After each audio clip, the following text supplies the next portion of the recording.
my name is Fox Night Till Day Night with Fox. Let me see, get this a little closer. But I just saw The Eternals. Also, I'm going to do a few reaction videos soon, hopefully, so be on the lookout for those. But yeah, so I saw The Eternals, which this is a movie, this is the latest Marvel movie, which I'll say this, like, sorry, I think these headphones are broken. Eternals are a movie that, like there was Shang-Chi and there's, like, The Eternals. And I'm like, okay, like, these are two movies that are coming out. My mother was excited for Shang-Chi. I don't know if she was excited for The Eternals. Shang-Chi came out, everybody praised the hell out of that movie. Everyone praised the hell out of that movie and stuff like that. And Eternals, I guess there was some there was, I guess, early screenings, I think. I don't know what it is. But all I know is that it got review bombed hard. Saying, oh, this is the worst Marvel movie ever. This is bad, this is bad, this is bad. Honestly, I like this one way more than Shang-Chi. If anything, I think this is probably one of my favorite Marvel movies. And, like, I like it for multiple reasons. One, each of the Eternals basically being a god, or the inspiration of a god, where you have Gilgamesh being the one that has, like, these, like, gauntlets that can bash that, like, super strength. You have Athena, the goddess of war, that can create different weapons out of, whatever energy that they create. You have Cersei's. I'm not sure if I know what that religion or method or whatever mythology is. Her from the Xerxes. You have Sprite, who I guess is kind of is illusionist, who's I guess more the sprite archetype, I guess. Of fairies. You have let's see. You have Aziz Ansari, I believe. No, it's not Aziz Ansari. I'm sorry. I can't remember this guy's name. Hold on. Eternals cast. Aziz Ansari. God, I'm an asshole.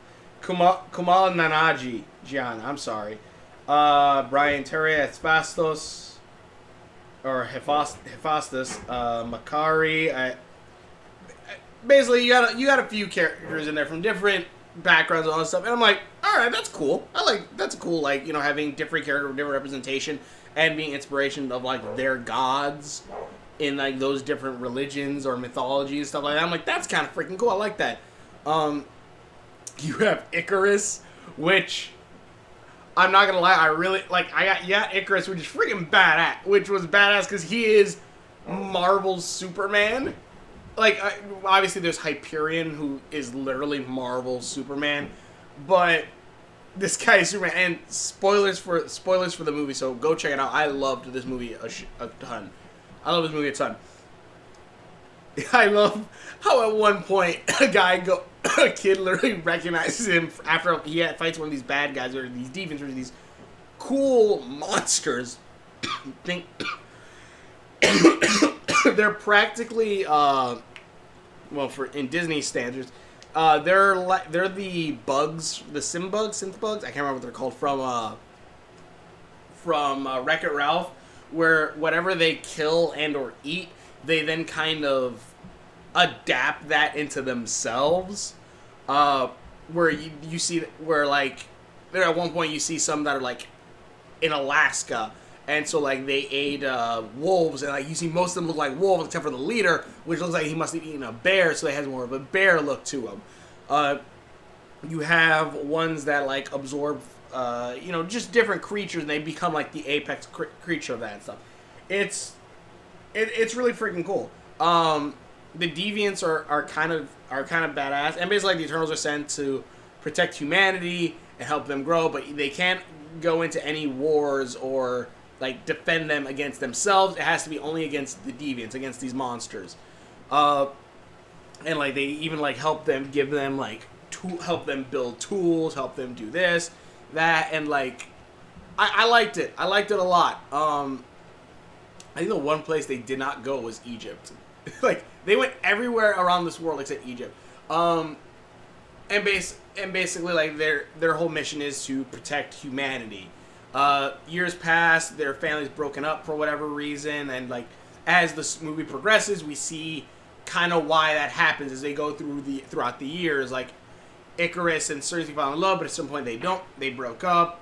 Cersei falls in love with Kit Harington, which, if I'm remembering correctly, Ikaris is played by... Yeah, let me see.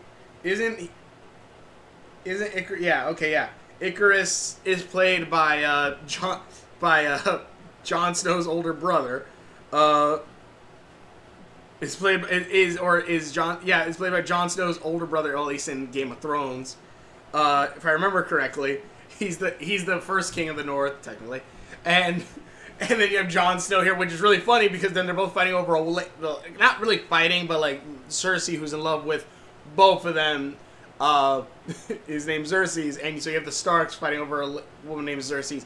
I find that really funny, and it'd be really amazing if that wasn't done deliberately as kind of an inside joke. Kind of like, I didn't bring it up in Godzilla vs. Kong, but kind of like in Godzilla vs. Kong, how the guy trying to use the monk Godzilla to get to center Earth for a prop and all that stuff is played by Tarzan, the gorilla. But anyways, but yeah, so, and basically Kit Harington is in this, which I love this character so damn much. Maybe it's because I love Kit Harington too, but I really liked his character. Where like he's human. He's like the kind of like he finds out, oh, my girlfriend's a goddess basically, and he's like, so are you a sorcerer? Are you a wizard like Doctor Strange? Like, are you superhero? Like stuff like that. Can you turn me into a giraffe? Like, he is great, and I think he's also a perfect character for like a representation of humans in this world, where like it's not like, oh, it turns out you're actually a god, you're actually a goddess or a wizard or whatever. It's like, that's cool, you're like Doctor Strange, or like he's not dumb. Like they say, like like he brings up like stuff like, oh yeah, like every time he orders coffee or he has water, they have water, but the barista or whatever doesn't see him when he waves her back. So like Cersei's, which her power is transmutation, can transform things, other stuff, turns the water into like coffee and stuff. I wonder if she's Jesus. Huh. But yeah. So. But yeah. So like that's cool. Kit Harington's character, I don't remember his name, but he's really bad. And like they give him, and the thing is, spoilers a little bit. Spoilers a little bit. Kit Harington in the comic books, or at least his character, becomes another character known as the Black Knight.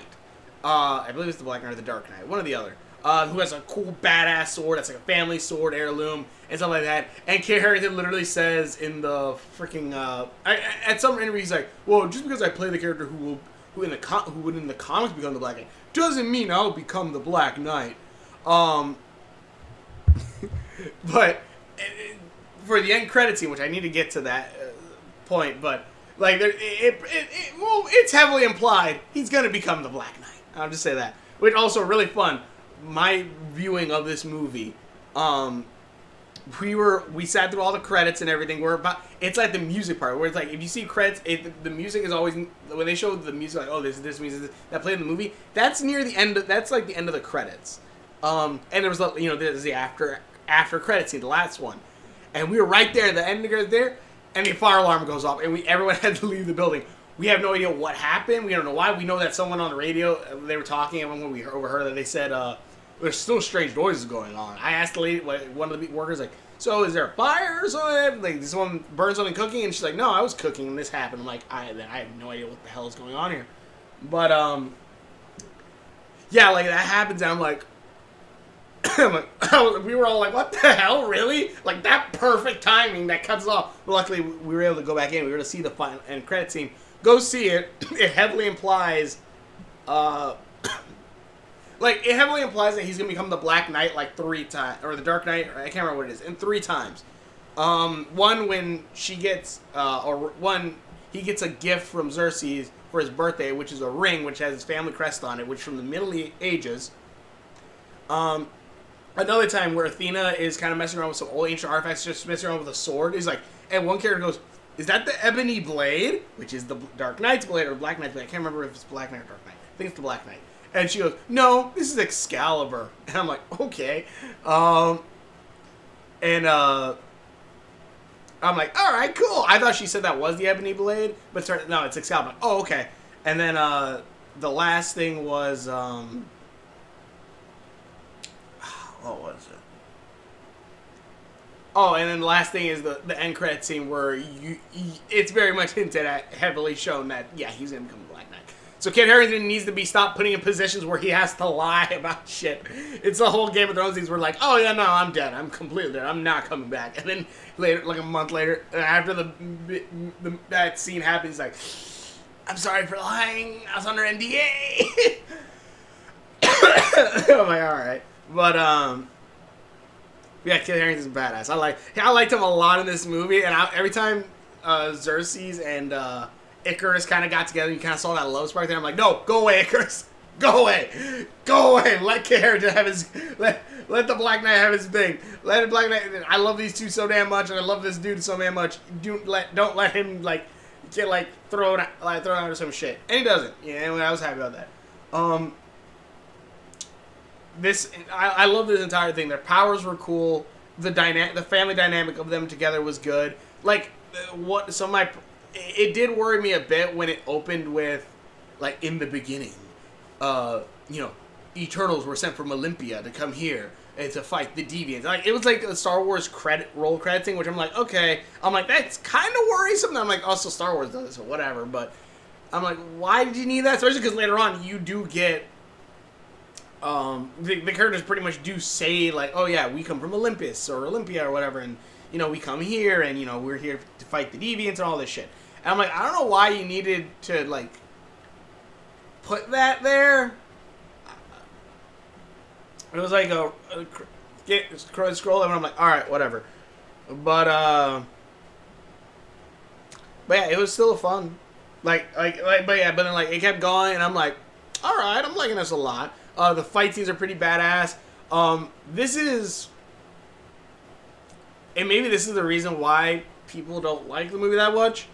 This is very much a superhero movie.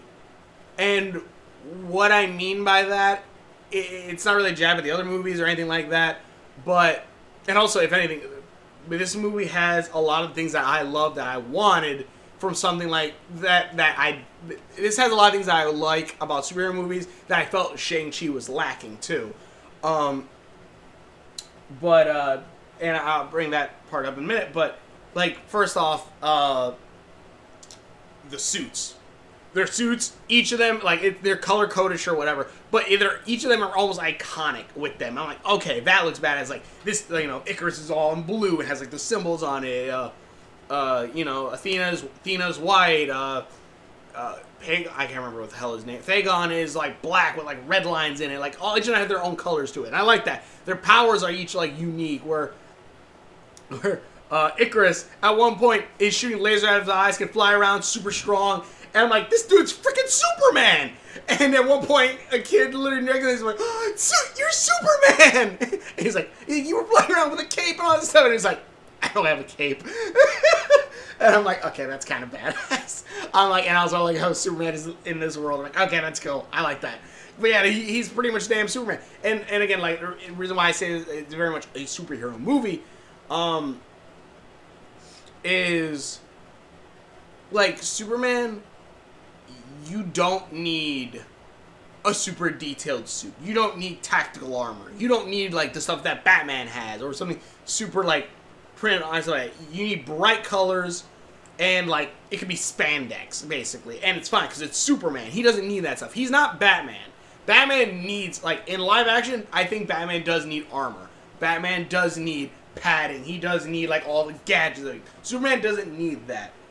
He doesn't need, like, a more alien kind of suit. Like, Man of Steel, suit looks cool. Maybe it's just more of the darker imaging, but, in this, these guys don't need all the armor and stuff like that. They have bright, colorful suits that are kind of iconic, and I like that. Shang-Chi, isn't iconic. His outfit isn't iconic. The only thing iconic about him, I think, are his gloves, or I'm sorry, his rings, and the power set of that. Other than that, there's nothing like really, at least for me, anything iconic about him, or that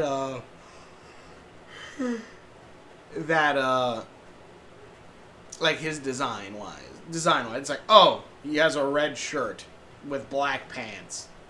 He's a dude from Star Trek. Like, I don't know. Like, I like that. I didn't really like. Power wise, he doesn't really use any powers kind of till the very end of the movie, where he then has the 10 rings and then fights with his dad. And I don't know. Shang-Chi for me was just like, okay, it's all right. No, they have superpowers. They use them to fight these evil monster deviants. There's a whole kind of twisting going on. Their powers are all cool and unique, seeing how they kind of use them. There's like things done with mental illness, and it's kind of like someone, like a family member losing their mind a little bit. You know, someone has to take care of them. Grief. You have stuff like about belief and religion and like all that stuff. And like, I'm not saying this is needed in a superhero movie, but I am saying this had way more better themes. While Shang-Chi, like people are saying, oh yeah, the Mandarin is one of the best Marvel villains ever. I'm like, he isn't really. If you want to see the same exact story of the Mandarin in that movie done way better, go watch Castlevania on Netflix. Dracula has the exact same backstory, but way more badass, and also goes about like killing the humanity and all that stuff way better. I don't know. I feel like I don't know. Shang-Chi for me was just like a very meh movie, which I'm surprised that it got so much praise for it. While Eternals apparently got review bombed to hell, but is honestly really damn good. And honestly, the closing will get to like a DC, like a really actual DC like Superman movie in some cases, which kind of sucks because a little bit of a spoiler. There's an evil Superman in this, which I'm like, why does every character who has Superman's powers go evil except for Superman? I'm like, why? I'm like, why is that a thing that happens? Like, can no one have Superman's powers and just not go evil except for Clark damn Kent? Like, well, Supergirl, I guess. And Superboy. I would say Steel, but Steel's actually, I guess, robot suit. So, I don't know. I guess there are a few, but it's all DC. But anyone outside of DC, Homelander, Omni-Man, the character in this, it's just like, why? I'm like, why? Why does everyone... Why is there's always an evil Superman? Why can't there just be a good Superman? In, like, this shit. I hope certain characters, like at the end, who fly into suns, do come back. I hope they're not completely dead, even though it is, irony. Oh yeah, his name's, whatever. But yeah, this movie was fun. I enjoyed this movie a lot. I will say this is probably one of my favorite Marvel movies. And maybe it's because I don't know the Eternals, so I don't know. It's just up there. It's not like I don't think this is something that like Guardians of the Galaxy, where it's like, oh yeah, like, oh wow, the Guardians of the Galaxy, like, it's really like you reinvented the characters completely. I don't know if that's the case with this. There's probably some reinvention with these characters, I'd imagine, with how inclusivity it is and stuff. Though, inclusivity itself does not make a good story, but it is cool to see. And honestly, I did like that a lot. Again, like, I'm like, each of their names are different gods and somewhat connect, I believe, to where like they're kind of from. And I like it. Well, except for Hephaestus, because Hephaestus is Greek, and then he's like, whatever. Well, actually, there is technically, cross between, whatever. Anyways, The movie was fun, and this is also very much a very Justice League-esque movie. I don't mean that in a bad way, like the Justice League movie, but like you have a Superman with Icarus, you have a Flash with the one girl, you have Athena with Wonder Woman. There's a point where there's a point where it looks like Superman and Wonder Woman are fighting. I'm like, hell yeah, that's badass. There's a whole new thing with the Celestials, which we've kind of seen here and there with the Celestial that lives in the Celestial that Nowhere, where the Guardians of the Galaxy go to, or Ego, the Living Planet, I believe is a Celestial as well. I believe I don't know if it's the Collector, but I think the guy who runs where Hulk was at, I think he's technically a Celestial. I don't know, but stuff like that. Like I don't know if that's the case or not, but those things are really badass, and especially like towards the end where there's kind of like a twist on a twist. I'm like, whoa, wait a minute! I thought this movie was over. Like it's really cool. It's really also wait, Tiamat, is that? I need to look something up because at one point there is a Celestial named Tiamat. Tiamat is a primordial Babylonian goddess of the ocean and personification of chaos. Okay, yeah, because I was wondering, like, wait a minute, like they were saying Tiamat at one point. I'm like, that sounds kind of familiar. Yeah, so each of these terms are named after ancient gods, and I like that. I like that a lot. I like because you have shit like the new gods in DC and all this other stuff, and like I don't know. I haven't really paid attention to their names. I don't think they're named after the original gods. And then you also have like Hercules and all this shit, and like it's like, oh yeah, well there's actually these gods. So like who the hell are these ones and all this other stuff. This I like more where it's like it's kind of like Thor's whole thing, where like Thor's like, oh yeah, well he's Thor, but like here like Asgardians that live on some other planet are really most like aliens, and this is kind of a similar sense of like yeah, there's these ancient gods, but really they're just superpowered aliens. But I like that. Also, at one point, like, there's a point where, shit, I can't remember his name now. Shit. Kumal Nanaji's Kingo. Kingo, like, says, like, oh, Thor used to hang around me all the time as a kid. Now, look, he's an Avenger. I'm like, I want to see that. I want to see this dude come back and Thor be there and Thor be like, the hell? Like, I remember you. Like, that is a cool connection that you could have brought back later. And then obviously I want to see what the MD Blade finally arrives with, along with the Black Knight. But yeah, I'm excited. I'm excited. But yeah, this movie I honestly thought was cool and way better than Shang-Chi. Honestly, like Shang-Chi was okay. It was okay. It was the Marvel's Kung Fu movie. It was okay. This was a mythological, like, badass ancient gods and, like, stuff like that. And I kind of really liked this one a lot. Apparently the Eternals were also there during, like, different, like, fights with, like, Odin and stuff like that. And that's kind of badass. But, and also they set up new things later, like, stuff with Thanos and stuff, which is going to be freaking badass. But, yeah. Tell me in the comments below. Thanks for watching. True videos I've done. Links are on my Facebook and Instagram. Sharing videos. This is bad. This movie is badass. I loved it. It's probably my favorite Marvel movie. Hopefully you all enjoy it too. But thanks for watching. Share videos. Again, hopefully you enjoy this, and we will. See you later.